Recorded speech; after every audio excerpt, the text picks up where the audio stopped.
सरदार मनोहर लाल खट्टर जिंदाबाद। जय हो, जय हो।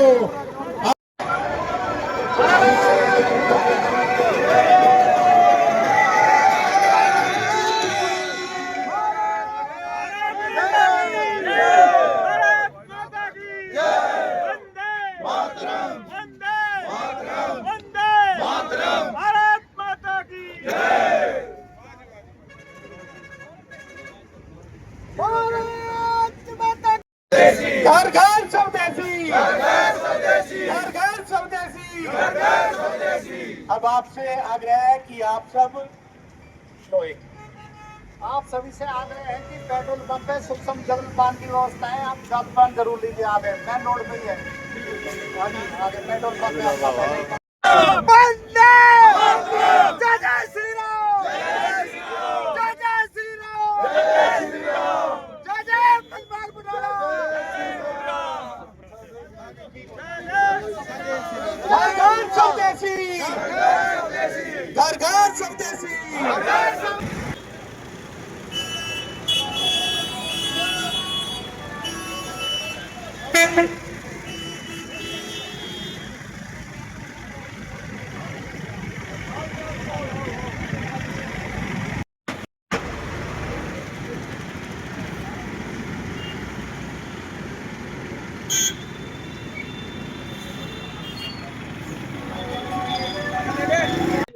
मैं मेघराज गुप्ता, लोकसभा संयोजक, आत्मनिर्भर भारत। आज किस कार्यक्रम के तहत आए हो?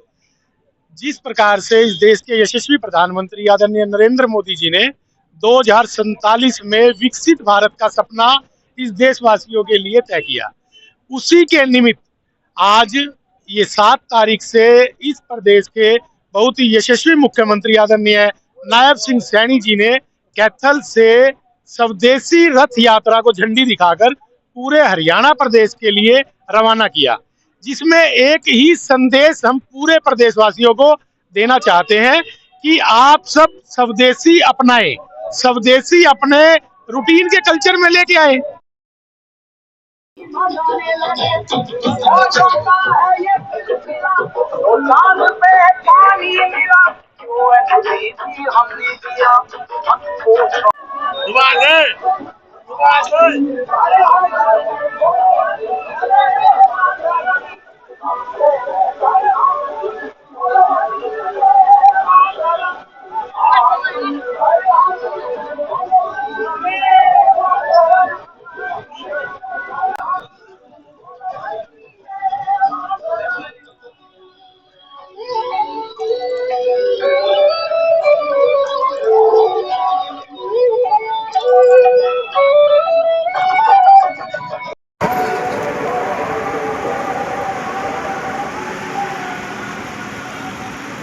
भारत माता की जय। भाई नरेंद्र मोदी जिंदाबाद, भाई नरेंद्र मोदी जिंदाबाद, जिंदाबाद जिंदाबाद।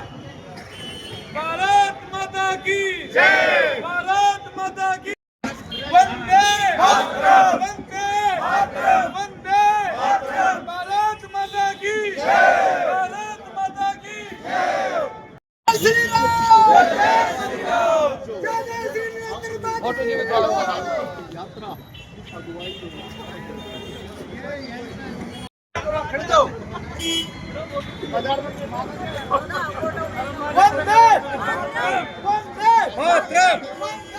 भारत माता की जय, भारत माता की जय।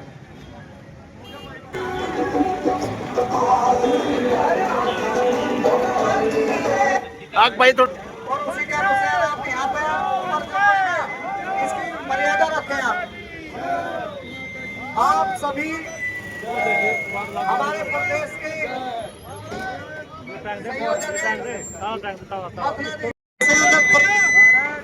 शर्मा जी और हमारे किसान मोर्चे के भी प्रधान बने किसान अध्यक्ष, किसान मोर्चे के सुभाष कुमार जी, दो संसद गुप्ता, हमारे मंडल अध्यक्ष अनिल शर्मा जी, मंजीत पूर्व मंडल अध्यक्ष, हवा सिंह जी, सोम सिंह कश्यप, मनीष बेनीवाल, सुल्तान कश्यप, विजय जैन जी, सुभाष झंडा जी, तमाम त्रिलोक कश्यप जी, कार्यकर्ता पहुंचे हैं रथ को स्वागत करने के लिए। आत्मनिर्भर भारत की जो ये यात्रा है कैथल से स्टार्ट होकर आज समालका पहुंची और फरीदाबाद इसका समापन होना है। 7 तारीख से ये स्टार्ट हुई और 24 को इसका समापन है। आज जो स्वदेशी और ये घर घर स्वदेशी का जो अभियान माननीय प्रधानमंत्री जी के आह्वान पर जो चला है वो क्यों चला है ये आप सब भी समझते हैं, क्योंकि गांव में सभी चीज गांव में उपलब्ध होती थी। सिर्फ शहर से हमारा सिर्फ नमक आता था।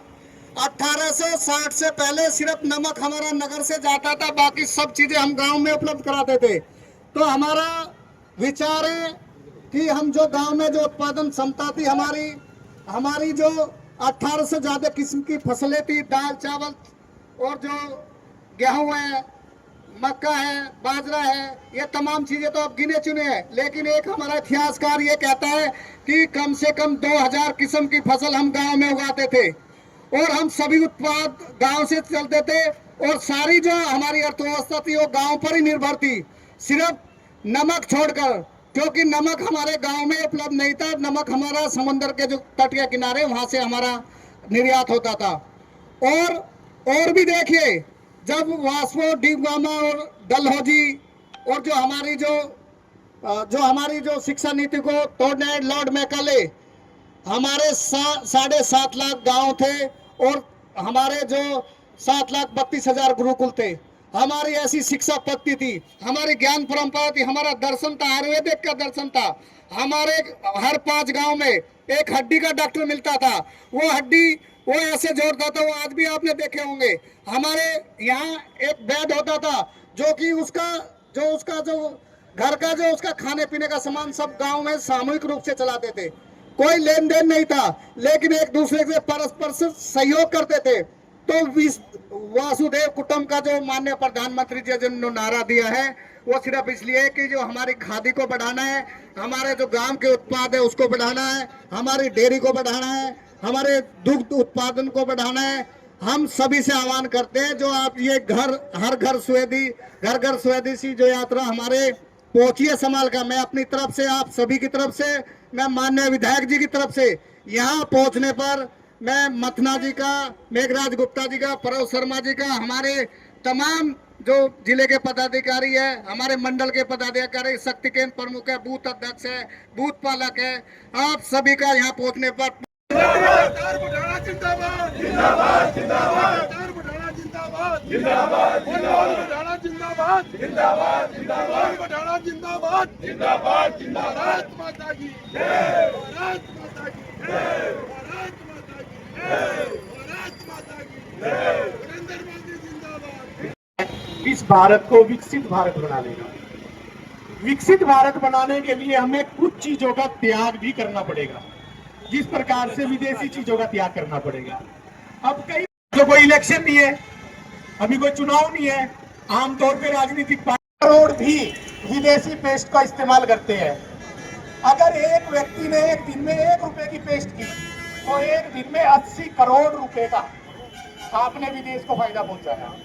और यही अगर आप अपने देश की बनी हुई पेस्ट का इस्तेमाल करेंगे तो एक दिन का 80 करोड़ रुपया आपके देश के अंदर रहेगा, जो 2047 में विकसित राष्ट्र बनाने का काम करेगा। इसी प्रकार से छोटी छोटी चीजें आपके रसोई की चीजें हैं। अब बहुत चीजें अगर आप ध्यान में लगाएंगे, जैसे अभी जसराज जी बता रहे थे कि पहले हम गाँव के अंदर रहते रहे, क्या मंगाना पड़ता था हमें शहर से, लाना पड़ता था। आज हम हर चीज शहर से लेके आ रहे हैं, शहर से वहां दिल्ली से आ रही है, कोई कहीं से आ रही है, फिर विदेशों से वहां से आ रही है। वो हम विदेश को ही बढ़ावा दे रहे हैं और हम ये चाहते हैं कि विकसित भारत बनाने के लिए हम सब स्वदेशी का इस्तेमाल करें और स्वदेशी अपनाएं और इस भारत को विकसित राष्ट्र बनाने में अपना योगदान करें। आज इस रथ यात्रा में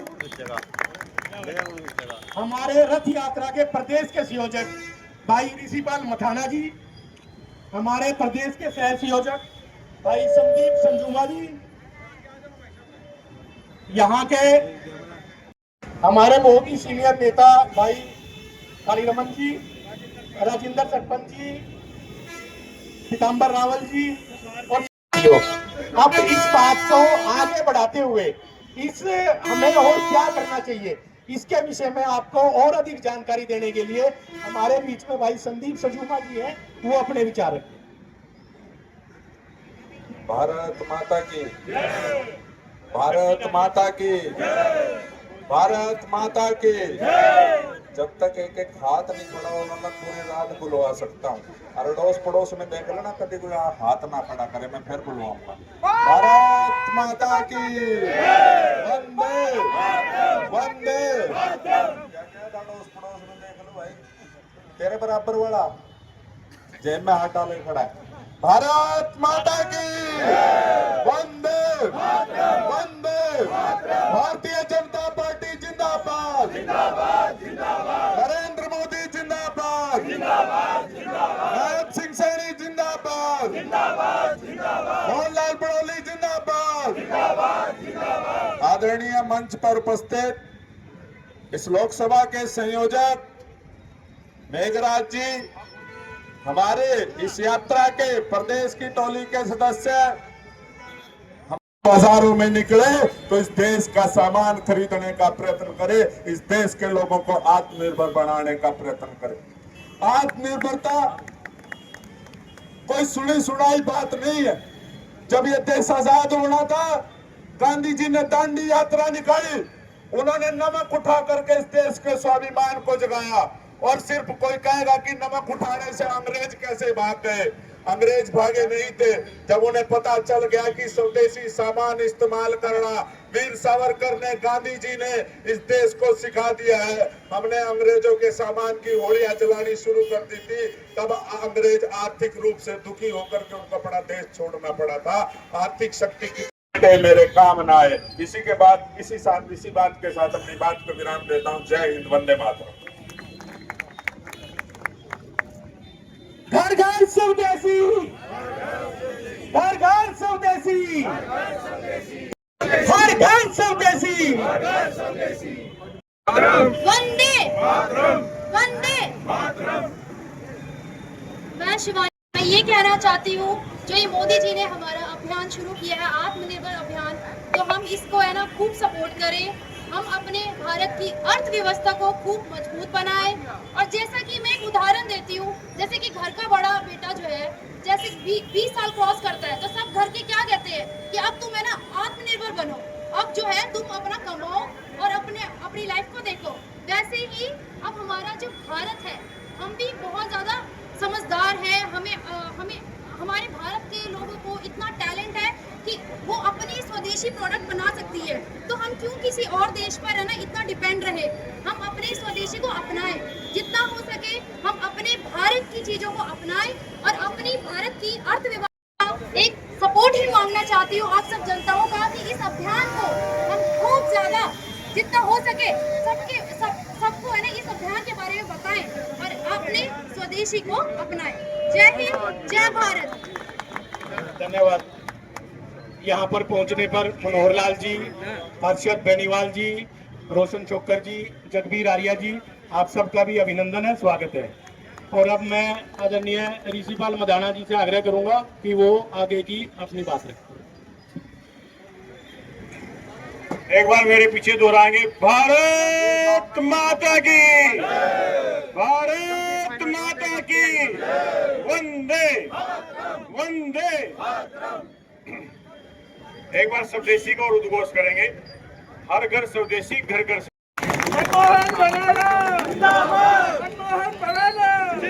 भारत माता की। नायब जी को जय श्री राम, जय श्री राम, जय श्री राम। मोदी जी को जय श्री राम, जय श्री राम, जय श्री राम। साथियों, जैसा कि आप सबको पता है, 7 दिसंबर से इस यात्रा का शुभारंभ अपने हरियाणा प्रदेश के माननीय मुख्यमंत्री श्री नायब सिंह सैनी जी ने और हरियाणा प्रदेश के प्रदेश अध्यक्ष आदरणीय श्री मोहनलाल बड़ौली जी ने और प्रदेश के उस दिन सभी कार्यकर्ता वहां पर उपस्थित थे, कैथल से इसका शुभारंभ किया था। जो अपने संगठनात्मक 27 जिले हैं, जो प्रशासनिक 22 जिले हैं, उन सभी जिलों में से होते ही और लगभग 43-44 विधानसभा। इस यात्रा का मूल उद्देश्य क्या है? इस यात्रा का मूल उद्देश्य एक ही है, समाज का जन जागरण करना। अभी इसमें अपने कार्यकर्ता लगे हुए हैं, लेकिन समाज के सब लोगों की भागीदारी हो, उन सब का जागरण हो कि स्वदेशी वस्तुओं का खरीदना कितना महत्वपूर्ण है। केवल स्वदेशी वस्तुएं नहीं, स्वदेशी भाषा, स्वदेशी भूषा, स्वदेशी भोजन, स्वदेशी भ्रमण, हर प्रकार का स्वदेशी हो। क्योंकि आप सबको ध्यान में होगा, जब आप पढ़ोगे कि जब भारत विश्व गुरु था तो उस समय भारत आत्मनिर्भर भारत था और भारत के लोग केवल दुनिया में निर्यात ही निर्यात करते थे, कभी कोई किसी वस्तु का आयात नहीं करते थे और निर्यात भी सोने के बदले में करते थे। और घरों में सोने के ढेर इस प्रकार होते थे जैसे आजकल गेहूं जीरी के ढेर होते हैं और घरों में किसी का ताला नहीं होता था। इतनी ईमानदारी शुचिता पूर्वक भारत के लोग जीवन जीते थे। इसीलिए भारत विश्व का विश्व गुरु था। भारत को लोग विश्व गुरु कहते थे। भारत की यहाँ पर शिक्षा प्रणाली हर प्रकार से उत्तम था। सारी दुनिया से लोग भारत में पढ़ने आते थे, लेकिन एक कालखंड ऐसा आया, भारत गुलाम हुआ और सभी ऐसे महापुरुषों के कारण फिर एक ऐसा समय आया, भारत आजाद हुआ। लेकिन आजाद होने के बाद भारत के नेतृत्व ऐसे लोगों के हाथ में आ गया जो विदेशी नीतियों के प्रभावित होकर कभी रशिया से प्रभावित हो गए। उन्होंने समाजवादी नीतियां शुरू कर दी। 1947 से लेकर 1990 तक भारत उस पैटर्न पर चला समाजवाद पर। जब लगा कि रूस के बिखर कर टुकड़े हो गए हैं और यह समाजवादी नीति अपने देश के लिए नहीं है, और 1990 में भारत का जब हालात खराब हो गए, उसके बाद उन गद्दीशील लोगों ने अमेरिका की नीतियों को फॉलो किया, लेकिन वह भी अपनी नीति नहीं सही बैठी। 2014 के बाद एक ऐसा कालखंड आया कि भारत फिर अपने स्वयं को पहचानने लगा और अपनी पुरानी पद्धति पर चलने लगा। अपनी भारतीय जनता पार्टी का एक पहला उद्देश्य भी है। भारतीय जनता पार्टी में पहला अपने संविधान में कहा गया है कि हम ऐसा भारत का निर्माण करना चाहते हैं जो सुदृढ़ हो, समृद्ध हो, स्वावलंबी हो और जिसका दृष्टिकोण आधुनिक हो, प्रगतिशील हो तथा प्रबुद्ध हो और जो प्राचीन भारतीय संस्कृति से सगर्व प्रेरणा देता हो। कि हमें ऐसा भारत तैयार करना है जो हमारी प्राचीन संस्कृति से गौरव प्राप्त करता हो, उस प्रकार का हमें भारत तैयार करना है। तो उसके लिए सबसे ज्यादा जरूरी है, जैसा अपने आदरणीय मोदी जी ने एक लक्ष्य रखा है कि 1947 तक 2047 तक भारत को विकसित भारत बनाना है। तो ये किसने बनाना है? मोदी ने जो संकल्प लिया है, आप सब जनता के दम पर लिया है। और वो विकसित भारत कब बन सकता है? उस विकसित भारत का रास्ता आत्मनिर्भर भारत से निकलेगा। आत्मनिर्भर भारत मतलब हम सब आपस में निर्भर हो जाएं, कहीं बाहर के किसी दुनिया के देशों पर निर्भर न रहे। और आत्मनिर्भर भारत का रास्ता स्वदेशी से निकलेगा। इसलिए कहा गया है